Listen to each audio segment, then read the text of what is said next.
Assalamualaikum warahmatullahi wabarakatuh. Perkenalkan, saya Rayhan Amr Gustanta. Di sini akan mempresentasikan materi yang kemarin sudah kita presentasikan di kelas, di mana kami mendapatkan tokoh bernama Hasan Albana. Dan kami di kelompok 6 ini beranggotakan 4 orang. Ada saya sendiri, Rayhan Amr Gustanta. Habis itu ada Mas Muhammad Abduh, ada Mas Fitra, dan ada Mas Fadel. Jadi kami akan mempresentasikan materi mengenai pendidikan Hasan Albana. Kita akan mulai dari biografi dan riwayat hidup beliau, teman-teman. Jadi perlu kita ketahui ya teman-teman, bahwa selama ini itu banyak sekali tokoh pembaharu atau modernis dalam dunia Islam, dengan perjuangan mereka terutama itu di dunia pendidikan, yang dimana sampai saat ini dapat kita rasakan manfaatnya, dapat kita ambil juga ilmunya. Dan kali ini kita akan membahas seorang tokoh pendidikan dengan jasanya yang luar biasa, hebat sekali, tidak dalam dunia pendidikan saja, juga kiprahnya besar sekali di negara asalnya, yaitu di Mesir. Tetapi kita akan membahas kiprahnya di dunia pendidikan. Jadi beliau ini bernama Hasan Albana, lahir di El Mahmudiyah di Mesir, teman-teman, pada tanggal 14 Oktober tahun 1906. Beliau ini dibesarkan di keluarga yang sangat taat sekali agamanya. Ayahnya bernama Syekh Ahmad Abdurrahman Albana. Pendidikan awal beliau itu dimulai ketika tentu saja ketika beliau di rumah ya teman-teman. Jadi pada saat usia beliau itu sudah menghatamkan Al-Quran. Itu karena lingkungan keluarganya yang sangat taat. Jadi perjalanan pendidikan awalnya itu dimulai di sekolah tahfiz di El Mahmudiyah. Setelah menyelesaikan sekolah SMP, beliau itu masuk ke sekolah yang namanya Al-Muallimin Al-Awwaliyah di Damanhur. Dan pada tahun 1923 beliau masuk kuliah di Universitas Darul Ulum pada usia 16 tahun. Usia yang sangat belia sekali, dan lulus pada tahun 1927. Nah, setelah beliau ini lulus, beliau itu mengajar di Ismailiyah. Ismailiyah ini di Kairo ya teman-teman, dan menjadi koresponden majalah pemuda Islam di Kairo yang bernama Al-Fat.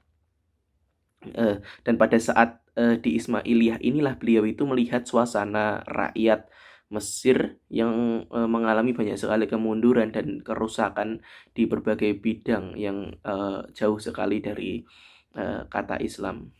Baiklah teman-teman, langsung saja saya akan menjelaskan dari sistem dan sumber pendidikan menurut Hasan Albana.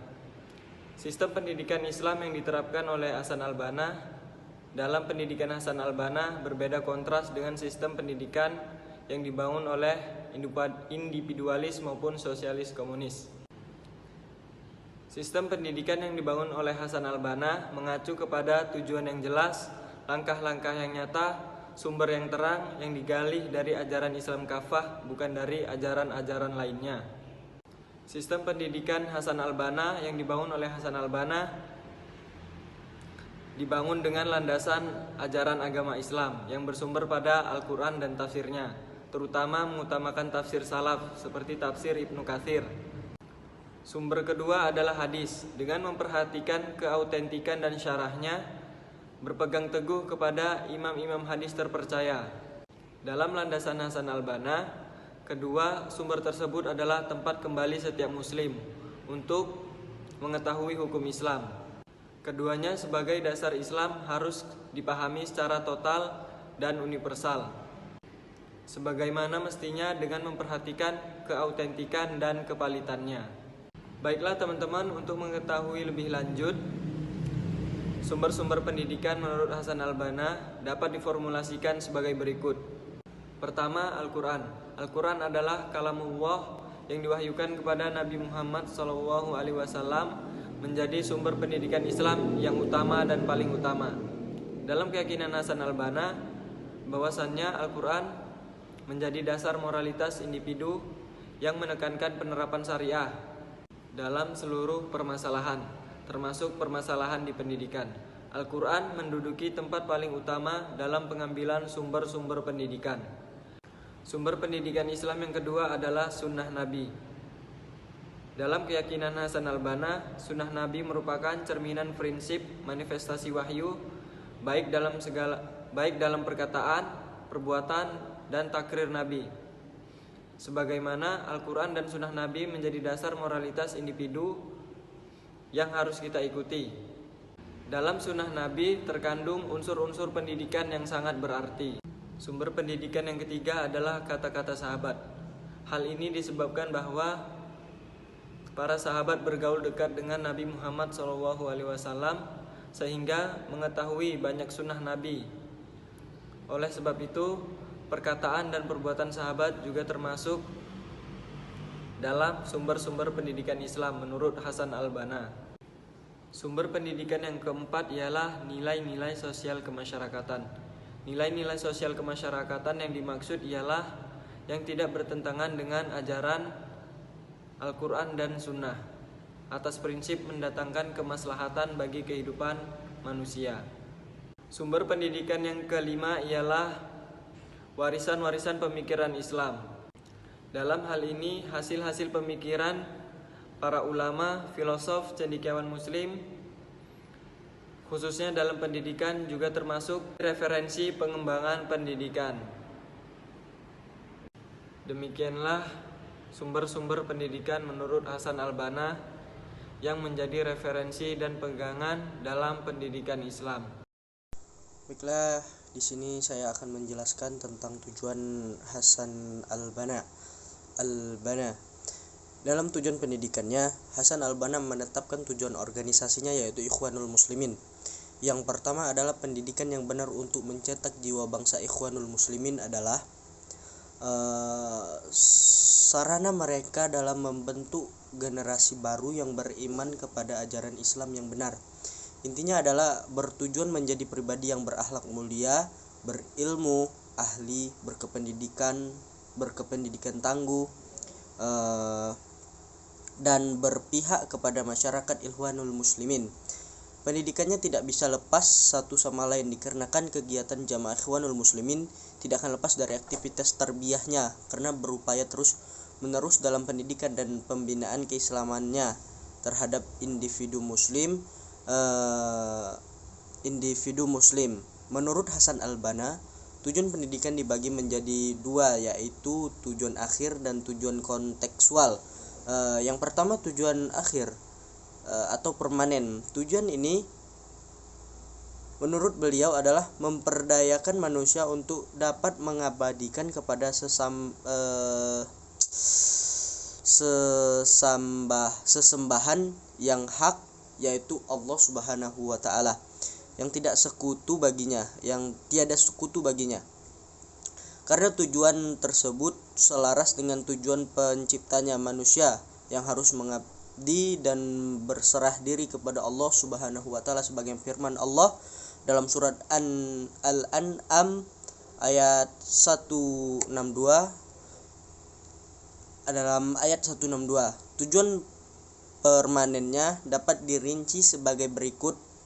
Pertama, menginginkan sosok muslim dalam pemikiran. Kedua, menginginkan rumah tangga muslim dalam pemikiran, akhlak, keyakinan, emosi, perbuatan, dan tingkah lakunya. Ketiga, menginginkan terbentuknya masyarakat muslim dalam pemikiran akhlak, keyakinan, emosi, perbuatan, dan tingkah lakunya. Selanjutnya adalah menginginkan lahirnya pemerintah muslim yang mengantarkan rakyat pergi ke masjid, yang menentukan mereka kepada petunjuk Islam. Tujuan konteksional. Dalam perspektif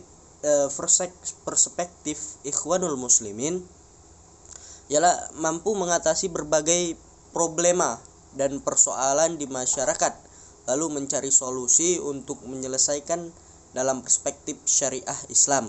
Dalam perspektif ini disertai pemaparan berbagai arus konteks, yaitu arus pemikiran budaya, arus pemikiran sosial dan politik, arus politik dan ekonomi, arus sarana dan pola-pola tradisi kehidupan. Jika kita telaah sasaran yang ingin dicapai pada tujuan kontekstual tersebut pada prinsipnya merupakan operasionalisasi dari tujuan permanen. Mungkin itu saja yang dapat saya paparkan. Selanjutnya akan ditambah lagi oleh teman saya. Waktu dan tempat dipersilahkan. Assalamualaikum warahmatullahi wabarakatuh. Nama saya Fadil Muhammad Al-Fatan, NIM 210003173. Saya akan menerangkan tentang karakteristik pendidikan Hasan al-Banna dan karya-karya Hasan al-Banna. Baik, saya akan menjelaskan yang pertama adalah karakteristik pendidikan. Karakteristik pendidikan Hasan al-Banna antara lain adalah Robbaniyah, yaitu menekankan pada segi ketuhanan lengkap dan universal.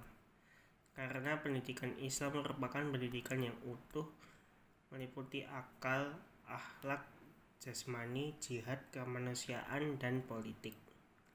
Ketiga, positif dan konstruktif, yaitu saling melengkapi dan menyeluruh, yang dimanifestasikan dengan menyerahkan segalanya untuk menciptakan manusia agar memiliki sikap positif dan membangun. Dan keempat, yaitu keseimbangan dan keserasian, karena umat Islam itu berusaha dalam hidupnya untuk menggapai kebahagiaan dunia dan akhirat. Oleh karena itu, pendidikan Islam menyeimbangkan pendidikan materi dan rohani. Dan yang terakhir adalah persaudaraan dan kebersamaan, karena merupakan ciri pendidikan Islam. Ukhuwah ialah keterikatan hati dan jiwa satu sama lain dengan ikatan akidah. Dan yang kedua adalah karya-karya Hasan al-Banna. Karya-karya Hasan al-Banna adalah Allah fi al-Aqidah al-Islamiyah, atau Allah menuntut akidah Islam. Kedua, Ila al-Tulab, atau para mahasiswa, kepada mahasiswa. Risalah al-Aqaid, Risalah al-Mu'tamar al-Sadis, Qodiyatuna Baina Fadal al-Roji al-Am al-Misri wa al-Arabi wa al-Islami wa al-Domir al-Insani al-Alami, atau persoalan kita di tengah opini umum dan masyarakat Mesir, Arab, Islam, dan naluri manusia sedunia. Nizam al-Usar wa al-Risalah al-Ta'lim, atau sistem usrah dan risalah ta'lim.